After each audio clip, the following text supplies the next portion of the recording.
लेकिन भावना का प्रमाण जो है आगे आएगा, ये सब्जेक्टिव है। वे लिखते हैं यावता चूर्णम प्लुतम भवेत, it should get soaked completely into that द्रव द्रव्य। नाउ हाउ मच चूर्ण इज नेसेसरी टू सोक?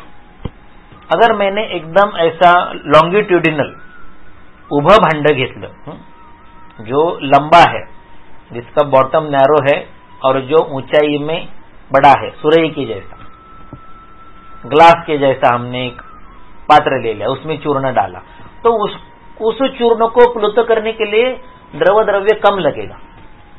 लेकिन मैंने वाइड स्प्रेड इस प्रकार का पात्र लिया, जैसे कि आटा गूंदने की परात ले ली, या खाना खाने का जो प्लेट होता है वो ले लिया और उसमें चूर्ण डाल दिया। अभी उसको प्लुत करने के लिए द्रव द्रव्य का प्रमाण ज्यादा लगेगा। या मैंने एक अर्धगोलाकार बोल ले लिया, तो और भी अलग प्रमाण लगेगा। इसलिए यावता द्रव्येण चूर्णम सर्वम प्लुतम भवेत, ये सब्जेक्टिव है। संख्या बताइए, इसलिए हमने क्या किया, 3 किलो चूर्ण को उसके 7 गुना 21 किलो चूर्ण का क्वाथ बना के वो पूरा क्वाथ यानी 7 गुना क्वाथ उस चूर्ण में परिपीत किया, शुष्क किया, अपनय रस किया। ये शब्द है चरक चिकित्सा 133। यह संदर्भ पढ़िए, यह संदर्भ भूयश्चैषाम बलाधानम कार्यम स्वरस भावनैहि स्वरस्य स्तुल्य वीर्यर्वा तस्मा द्रव्याणि भावयेत, इस श्लोक का एक्सप्लेनेशन देता है कि शुष्कानाम आमलक चूर्णानाम त्रिसप्तकृत्व स्वरस परिपीतानाम 21 बार स्वरस का पान करवाइए उस चूर्ण को, और उसके बाद दशाढ़का नाम आढ़के अवशिष्टे रसे तस्मिन् सुपूते चूर्णम अवघृष्य गोमयाग्निभिः अपनयद रसस्य।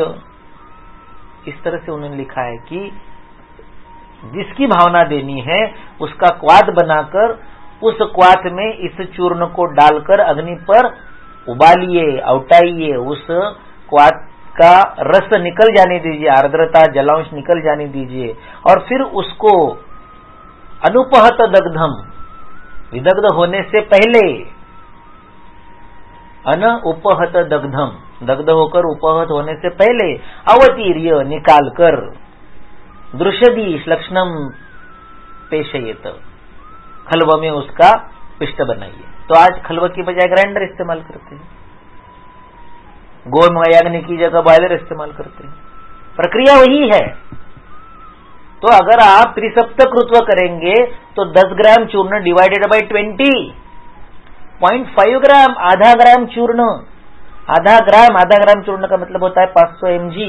500 mg की एक टैबलेट में दिन भर के डोज का काम हो जाता है। एंड 500 mg की टैबलेट लेना आसान है, या 250 mg की 2 टैबलेट देनी है। और अगर बायोलाइज भावना देंगे तो 250 mg देते हैं ना। किसी एक अन्य पंथ में, अन्य शास्त्र में सहस्रपुट देते हैं, शतपुट देते हैं। तो यहाँ पर 21 भावना, 42 भावना, 84 भावना देने में क्या प्रॉब्लम है? अच्छा ठीक है, 21 नहीं दे सकते, 7 भावना तो दे सकते हैं। 10 ग्राम डिवाइडेड बाय 7 इज 1.5। 1.5 का मतलब होता है 500 mg की 3 गोलियां, 250 mg की 6 गोलियां। 6 गोली तो एक वक्त में कैसे भी खा सकते हैं। अरे मत खाओ यार 6 गोलियां।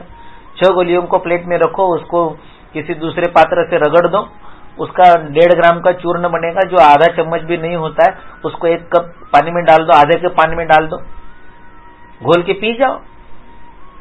तो यू कैन डिलीवर तन्मानम कर्ष संमितम, चूर्ण की संहितोक्त मात्रा आप दे सकते हो। चूर्ण की संहितोक्त वाग्भटोक्त मात्रा 1 कर्ष है। पेश्यस्य कर्षम आलोड्यम, पेश्य अर्थात जिसका पेषण किया गया है, पिष्ट बनाया गया है, ऐसे कल्क की, ऐसी चूर्ण की मात्रा 1 कर्ष है। उसी चूर्ण को पंच करेंगे, उसी चूर्ण को प्रेस करेंगे, उसी चूर्ण को टैबलेटिंग मशीन में डालेंगे तो गुटी वटी बनती है, टैबलेट बनती है, उसकी भी मात्रा 1 कर्ष है। लेकिन अगर जिस चूर्ण से वो टैबलेट बन रही है वो अगर सप्तदा भावित है तो आपको 10 ग्राम की टैबलेट बनाने की जरूरत नहीं, आपकी टैबलेट 1.5 ग्राम की बन सकती है। लेकिन 1.5 ग्राम की टैबलेट बनाने के बजाय 250 mg की 6 टैबलेट बनाइए, 500 mg की 3 टैबलेट बनाइए। Now this posology is convenient, now this costing is affordable, now These tablets are carryable, transportable. इसको सोचिए कि मुझे जिस संहिता से, जिस स्थान से हेतु स्कंद पता चलता है, लक्षण स्कंद पता चलता है, मैं डायग्नोसिस करता हूँ और उस डायग्नोसिस के अनुसार मुझे प्रोग्नोसिस, साध्यता पता चलती है और उसके अनुसार मैं चिकित्सा प्लान करता हूँ और वो चिकित्सा मुझे चिकित्सा स्कंद अर्थात औषध स्कंद से मिलती है और उस औषध स्कंद में जो औषध लिखे हैं उन कल्पों से, उन संहितोक्त कल्पों से मुझे पेशेंट ठीक करने को आना चाहिए, क्योंकि उसका निदान, उसका हेतु स्कंद, उसका लक्षण स्कंद मैंने उसी संहिता से पढ़ा है। अगर उसका हेतु स्कंद, उसका लक्षण स्कंद में उस संहिता से सीखता हूँ, पढ़ता हूँ, जानता हूँ, समझता हूँ, तो वहां पर लिखे हुए औषध स्कंद में उतनी क्षमता होनी ही चाहिए कि जिस संहिता ने निदान लिखा है उसी संहिता के औषध स्कंद से उस निदान का निराकरण हो सके, उसको स्वास्थ्य लाभ हो सके, उस रोग का उपशमन हो सके। मैं चरकसु चिकित्सित कहूंगा और पेशेंट के साथ ट्रिकी करूंगा, इतनी अनैतिकता तो कहीं कतई सही नहीं है, टॉलरेट करने योग्य नहीं है, समर्थनीय नहीं है, जस्टिफाइबल नहीं है। अपने आप से पूछिए कभी कि अगर मैं हेतु स्कंद, लक्षण स्कंद चरक संहिता से, सुश्रुत संहिता से, वाग्भट संहिता से पढ़ रहा हूं तो वहां पर लिखा हुआ औषध स्कंद क्या निरुपयोगी है, व्यर्थ है, क्षमताहीन है, निर्वीर्य है? नहीं है ना। क्या आपने पूरे औषध स्कंद संहिता के यूज करके देखे और आपको पता चला कि नहीं यहां पर लिखे हुए औषध स्कंद का कोई उपयोग नहीं होता है? And therefore I am surrendering myself to some other panth, some other शास्त्र।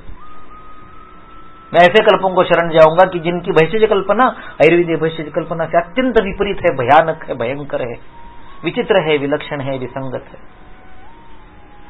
यहां पर हम कहते हैं कि मृदुअग्नि साधितम, मृदु अग्नि से कल्पों का साधन करो और वहां पर चीजें जल जाएगी, ऐश हो जाएगी, मर जाएगी। ऐसी एक बार नहीं, 10 बार, 3 बार, 100 बार, 1000 बार फूट दिए जाते हैं और ऐसे मरे हुए औषधों से आप जीवंत पेशेंट का उपचार करोगे?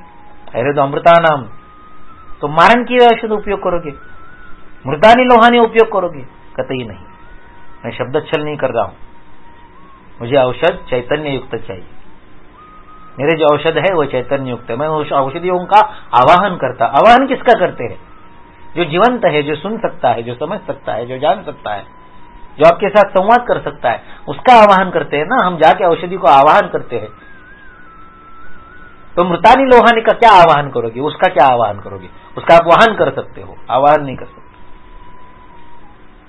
इसलिए चूर्ण जो है वो आयुर्वेदीय भैषज कल्पना का मूलाधार है। उससे ही क्वाथ बनता है और उस क्वाथ से ही स्नेह बनता है, उस क्वाथ से ही अरिष्ट बनता है, आसव बनता है, लेह बनता है।